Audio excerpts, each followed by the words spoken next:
Have you ever imagined a place so stunning it feels like a dream, yet so mysterious it hides secrets you wouldn't believe? Get ready to uncover what no travel brochure tells you.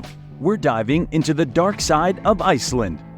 Iceland, land of jaw-dropping landscapes, northern lights, and ethereal glaciers. But beneath this surreal beauty lies a tapestry of quirks and mysteries that might just send a shiver down your spine. From bans on dogs to a lack of variety in local shops, today we're pulling back the curtain on the Iceland you thought you knew. Beer was banned. Imagine it's 1950 and Iceland just dropped a bombshell. They've decided to outlaw alcohol. Yes, a total prohibition on alcoholic beverages. To put it another way, try to picture a world devoid of the sounds of cheery skulls and the clinking of glasses. This might have been quite a wake-up call. But wait, there's a turn in the plot. In 1922, after a long absence, Spanish wine made a comeback in Icelandic culture. For what reason, you inquire? Iceland was in a terrible situation when the Spaniards arrived. It was a straightforward deal. Buy Spanish wine or stop shipping out salted cod.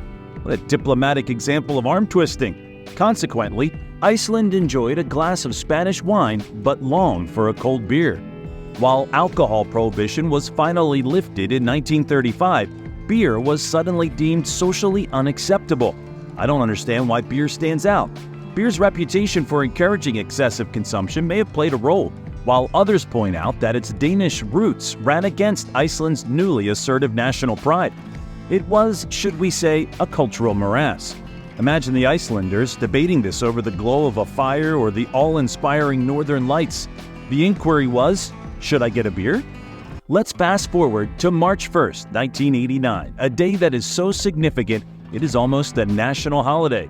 Beer is now accepted in Icelandic society, and the toast cheers can be made without shame. But calm down, this isn't the Icelandic version of Oktoberfest. Around these parts, Beer Day is more about rekindling old friendships and showing gratitude than it is about getting smashed. You can't avoid anyone. Okay, now it's time to discuss your social life. Have you ever wished you could forget about a humiliating experience? I hope it goes well for you in Iceland. It's more probable that you'll run across an ex-boss, ex-partner, or that annoying relative whose name you've forgotten here than anywhere else. Think of it. You're in a hurry, and you're in the store. Your ex-spouse is there, glowing with pride for their new family. Perhaps you're constantly bumping into your ex-boss who fired you. It's like being the star of a reality show that never ends. In addition, there are implicit social norms that people adhere to, such as avoiding dating the ex of your best friend or someone your sister knows. Chuck them out the door. Because of how few people live in Iceland, you'll inevitably end up sitting next to someone you don't like. But hey, when in Rome or Reykjavik, do as the Romans or Icelanders do. Lack of options. If you're someone who needs constant change, you might be in for a rude awakening.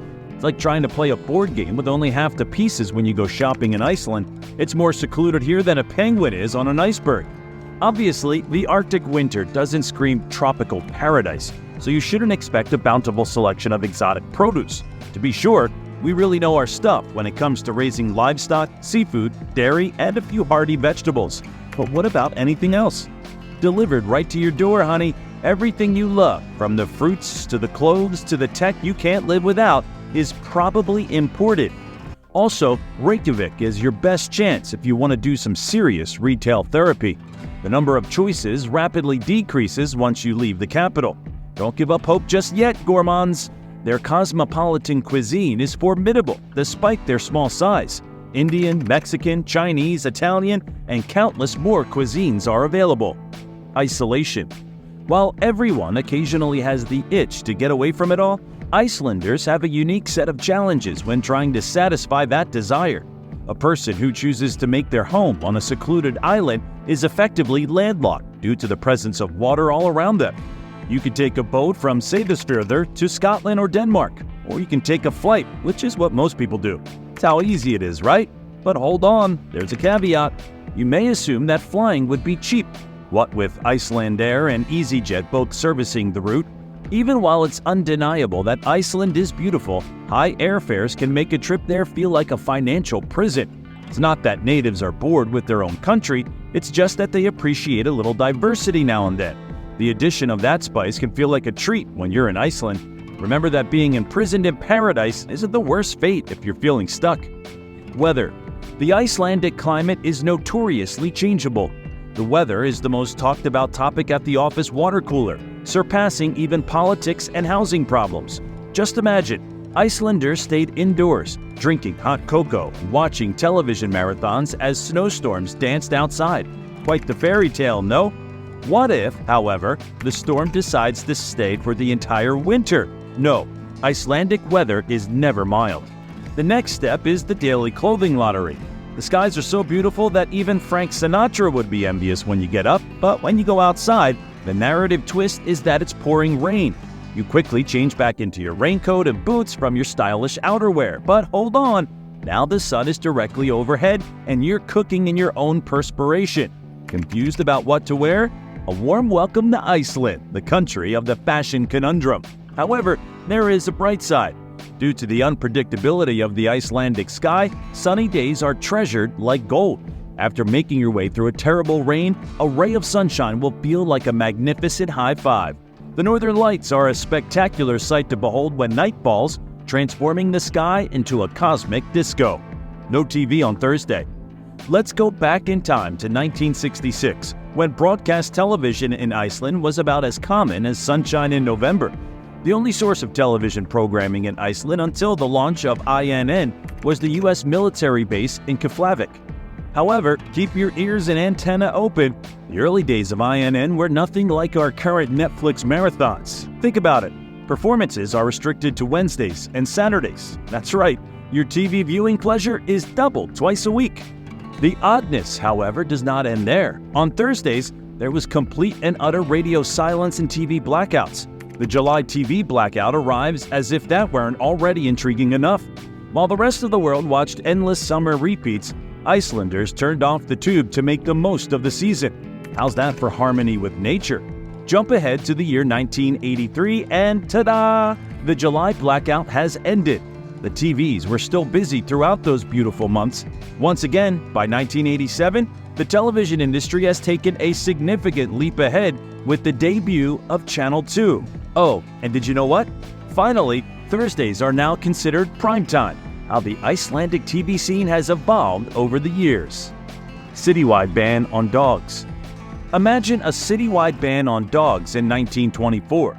The capital city of Iceland does not allow any pets, human or otherwise. But what accounts for this doggy dilemma?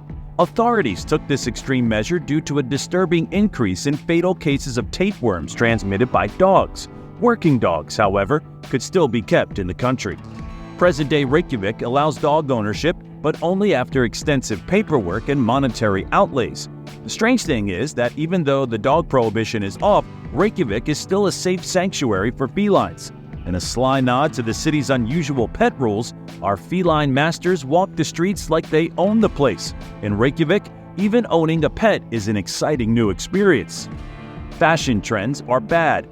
When there is only a limited selection available, a few products can become so trendy that suddenly everyone needs one. Eventually, it will sell out, creating a major uproar in the city. Everybody wants to look like they're one of a kind. The problem is that they tend to just keep copying each other until everyone looks the same, and the cycle begins again. Almost everything is expensive. You're driving through breathtaking scenery in Iceland when you notice your stomach rumbling. Now would be a good time to eat, wouldn't it? Don't rush into any old supermarket though.